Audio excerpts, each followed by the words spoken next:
Muito bem, alunos do MEC, vamos lá, continuando com a nossa aula, falando sobre os eletroinjetores, né?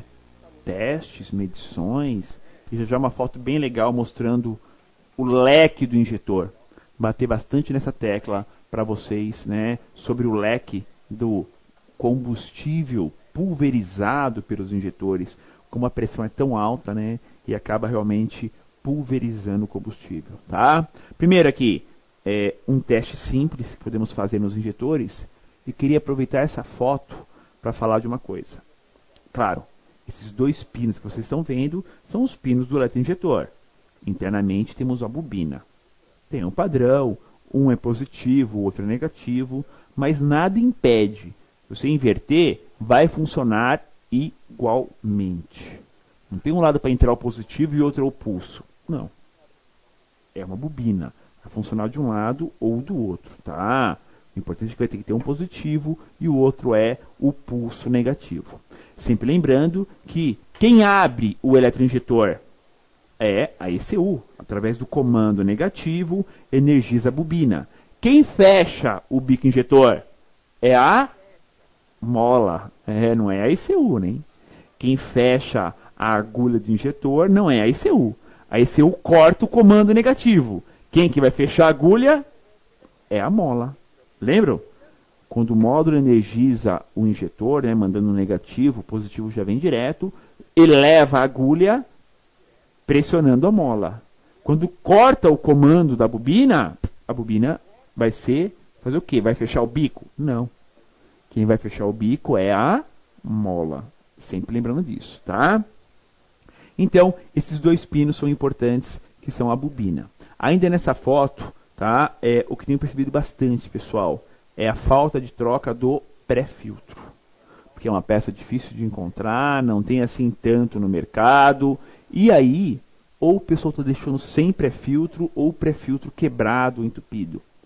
Tem quebrado, tem danificado muito pré-filtro. E o pré-filtro danificado, ele estraga quem? O injetor. Muita atenção com isso.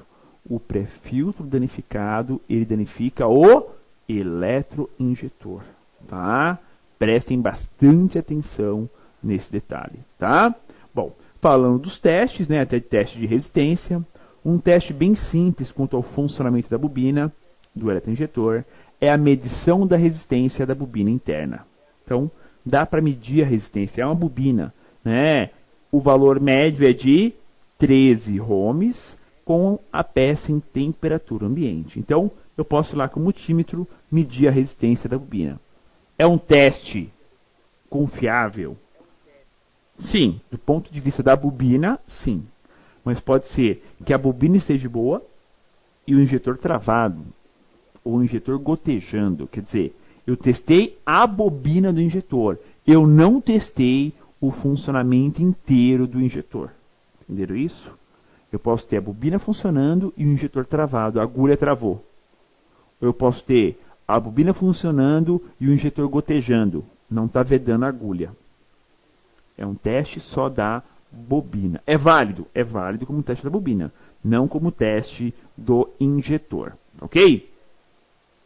Essa foto eu queria mostrar para vocês. Olhem aí o trabalho do eletroinjetor. Preste atenção nisso. Olhem o jato do combustível. É uma pulverização. Está praticamente saindo aqui, ó, uma nuvem de combustível. É uma transformação. Pessoal, a pressão é tão grande e os orifícios de passagem são tão minúsculos que o combustível passa numa velocidade absurdamente grande. Ou seja, pulveriza o combustível e o sistema será o que? Estará transformando o líquido em gás. A transformação do estado líquido do combustível para um estado gasoso. E aí que entra a manutenção. Esse combustível pulverizado, com o tempo, ele vai ali, ó, formando resina. O próprio carvão do coletor de admissão vai acumulando nessa ponta do injetor. O blow-by, né, o retorno, o respiro do óleo do motor. Tá? Combustível aí alterado. né? Combustíveis que tiveram aí toda a sua química alterada, com solvente de borracha. Eu começo a perder, tá? Esse leque do combustível. Eu começo a perder esse ângulo do combustível.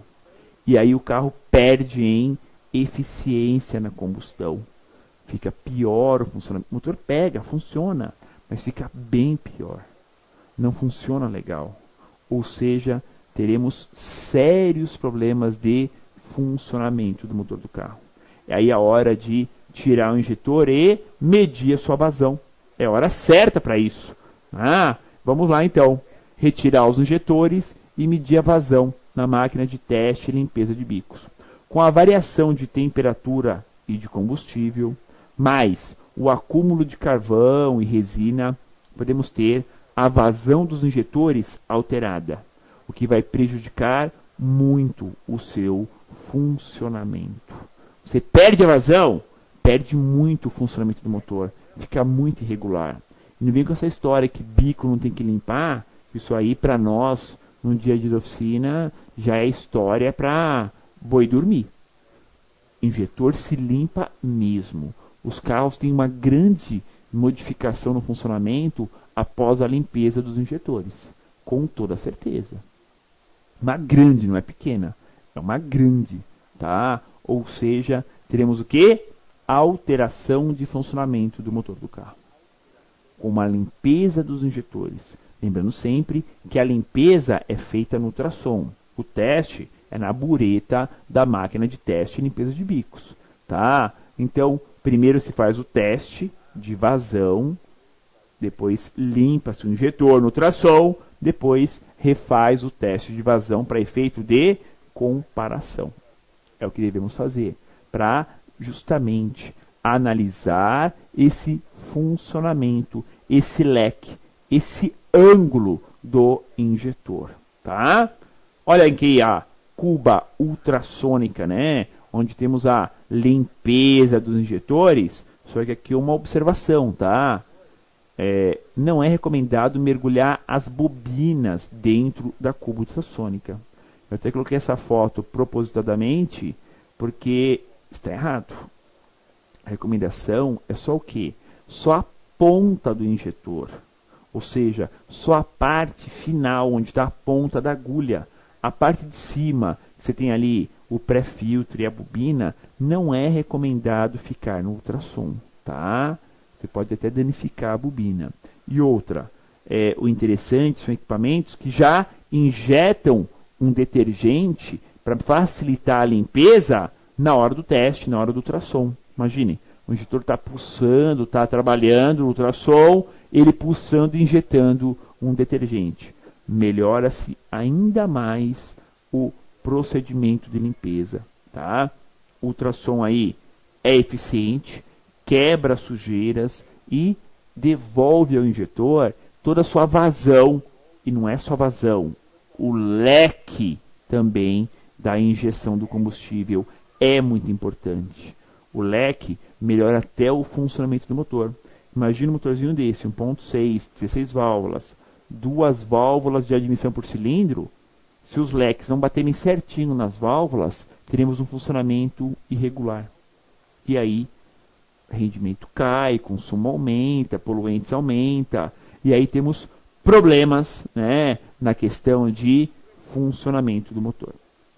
Então, a limpeza do injetor é recomendável, mesmo que muitos fabricantes batam na tecla que não deve, não precisa, isso não existe, isso é história para vender serviço.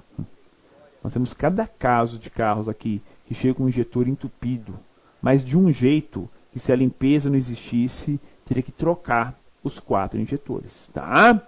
Por falar no ultrassom, a forma mais adequada para que a vazão correta seja restabelecida, devemos colocar os injetores em cuba ultrassônica por cerca de 30 minutos. Se for aquecida, melhor ainda, para que a vibração, né, o ultrassom, quebre os resíduos acumulados.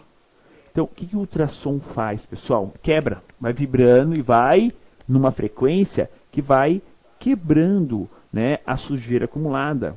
o excesso de carvão, né, as borras do combustível ou até de óleo, resina do combustível, né, solvente de borracha e por aí vai, né? Até mesmo o álcool combustível, pessoal, o carro é flex, posso usar só álcool. O álcool combustível, ele forma uma pequena resina, até parece um cristal, que atrapalha a vazão do combustível também. Atrapalha tanto a vazão quanto o leque. E outra, injetor tem quilometragem para ser trocado, substituído? Não. É uma manutenção puramente corretiva, mas dá manutenção. Danifica com certa frequência injetores, sim. Ainda mais num país que a qualidade do combustível se deixa aí, né, muito a desejar, né? Muito complicado falar de qualidade de combustível no Brasil. É uma variação muito grande, né, e pouca fiscalização. O veículo fica ruim e vem para a oficina para fazer a manutenção e às vezes o cliente não acredita que o defeito é o combustível. Tá? Quantos e quantos casos a gente presencia no dia a dia, o carro vem na oficina, o defeito é combustível e o cliente não acredita. Ele acha que a gente está enganando ele. Né? Tem que mostrar e provar que o problema é combustível. Bom, ar-condicionado.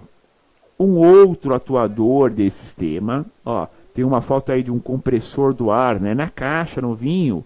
E a outra foto menorzinha, pessoal, é o compressor e logo em cima dele está, né, a bomba da direção hidráulica e as flanges de água.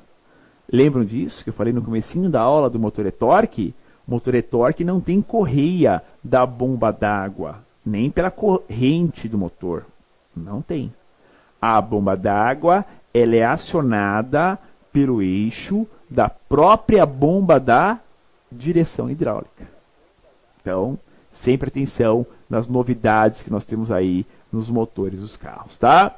Por falar em ar-condicionado, com o sistema monitorado pelo sensor de pressão, pressostato, temos a ECU acionando o relé que comanda o compressor e ainda faz os controles de primeira e segunda velocidades do eletroventilador. Então temos o quê? Todo o acionamento do compressor do ar é feito pela ECU. Direto? Não, via relé. E também a ECU controla o eletroventilador. Temos as duas velocidades, né? Também. Vou falar do eletroventilador porque está falando de ar-condicionado, né? E o ar-condicionado você tem a primeira velocidade, a velocidade mais lenta, que é a velocidade do eletroventilador, tá? Mas hoje o foco ainda é ar-condicionado, tá bom? Vamos lá. Aqui, os acionamentos da primeira e segunda velocidades. Então aqui, a central do vão do motor, fica lá na frente do carro, no vão do motor, relés, né, os max fusíveis também, e alguns fusíveis simples, né? Então temos os relés, max fusíveis e alguns fusíveis simples, tá? Acionamento. Com os dois relés, né, que a gente viu anteriormente, temos os dois controles do eletroventilador. Agora, o comando do compressor é pelo relé na central do vão do motor. Assim como a ECU aciona o compressor, também poderá desativá-lo. Então, esse é o relé do compressor, ou seja, a ECU manda o comando negativo para fechar o relé, ou seja, com uma baixa corrente, eu posso fechar um circuito de uma corrente bem alta, tá? E daí, desse relé vai o quê? Vai a energia para alimentar, ligar a embreagem do compressor, a embreagem da polia do compressor do ar-condicionado. Faz o clac e aí a correia auxiliar gira o compressor acionando o circuito. Da mesma forma que a ECU pode acionar, ela pode desativar esse relé parando o compressor. É o tal do ar-condicionado com um controle inteligente. Então a ECU controla o acionamento do compressor e em momentos de ultrapassagem, aceleração brusca, piso forte no acelerador, a ECU pode perfeitamente desativar esse compressor. Basta não mandar mais o comando negativo do relé. E aí o compressor para imediatamente. Tá? É simples, mas é muito funcional esse tipo de controle. Belezinha?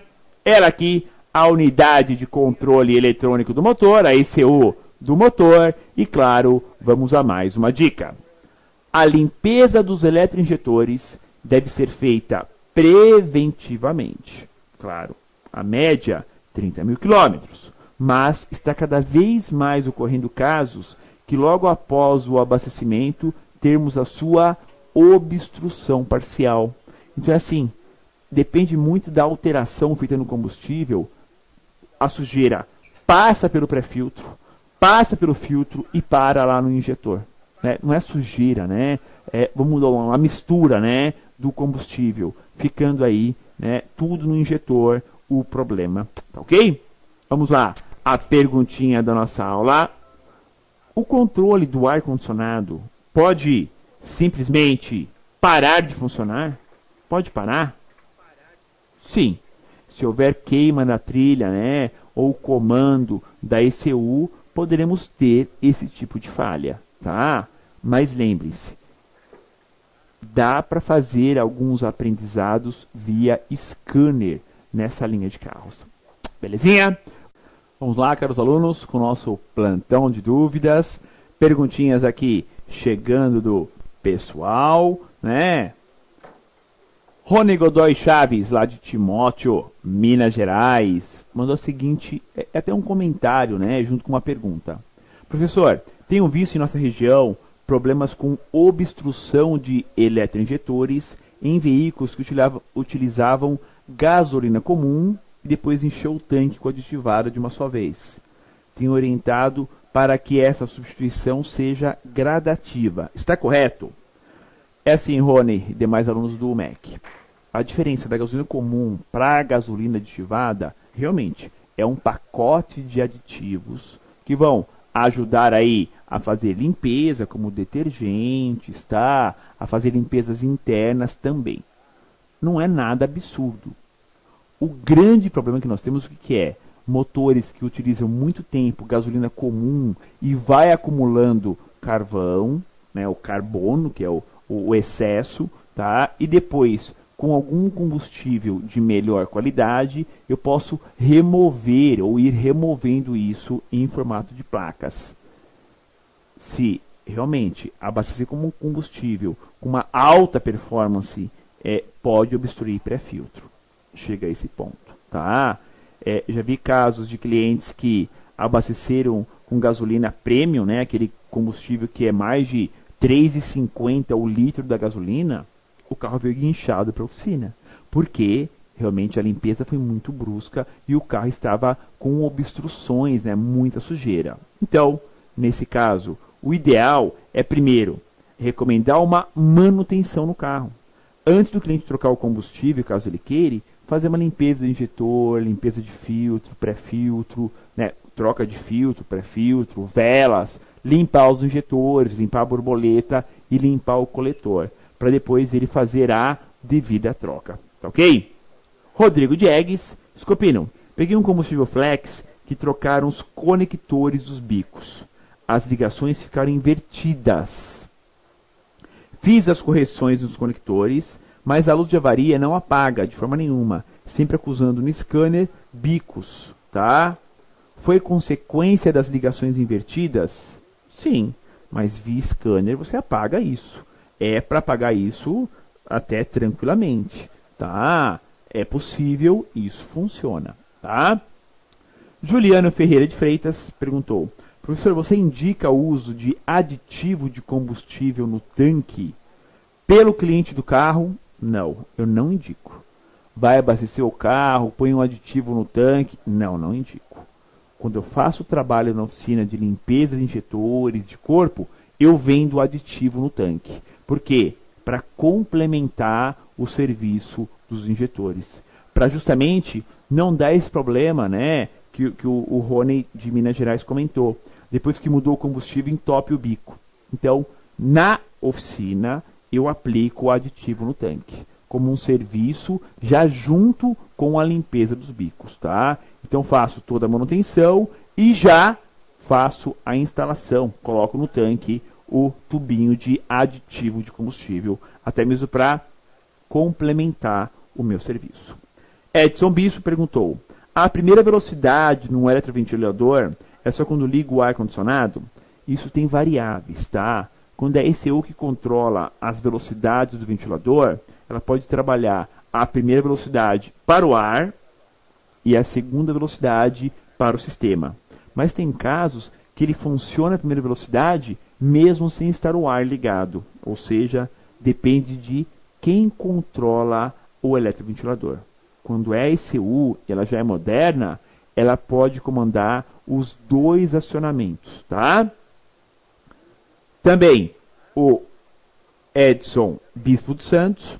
Professor, no caso do relé do eletroventilador, tanto a primeira como a segunda velocidade é controlado pela ECU através de comando negativo para o relé, que manda o positivo para o eletroventilador. É isso? Positivo. Mas no eletroventilador, quem manda o negativo? Na maior parte dos carros, o negativo já é constante. O fio negativo do eletroventilador já está ligado à massa. E a diferença entre o relé da primeira e da segunda velocidade é que o relé da primeira, o positivo que sai para o eletroventilador, tem uma resistência elétrica. Ou seja, cai a tensão, em vez de ser a tensão da bateria, né, de 12 a 14 volts, vai cair em torno de 10 volts. Tá? Ou seja, uma resistência elétrica no meio do caminho faz com que a resistência faz com que a tensão caia cerca de 2 a 3 volts aproximadamente. Magno Bertoldi: professor, pode acontecer de termos a obstrução no bico injetor se o pré-filtro se deteriorar? Bastante. Olha, a linha Honda isso acontece muito.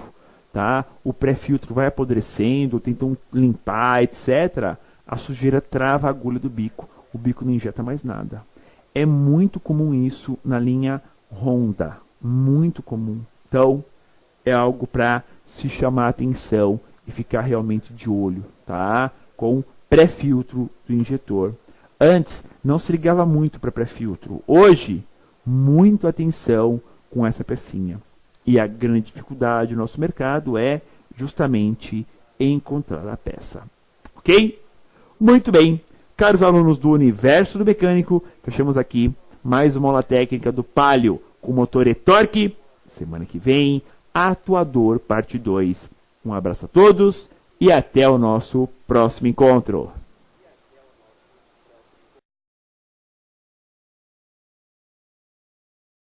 Olá, amigo reparador, bem-vindo a mais um programa da série Como Instalar da MTE Thomson.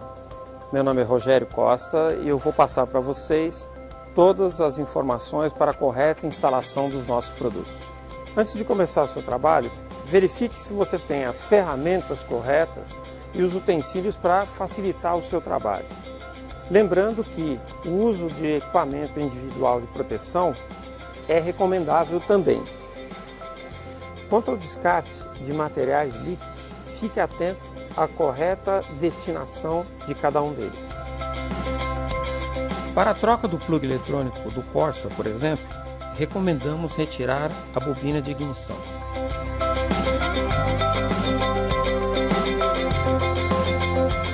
Solte o conector do plug eletrônico.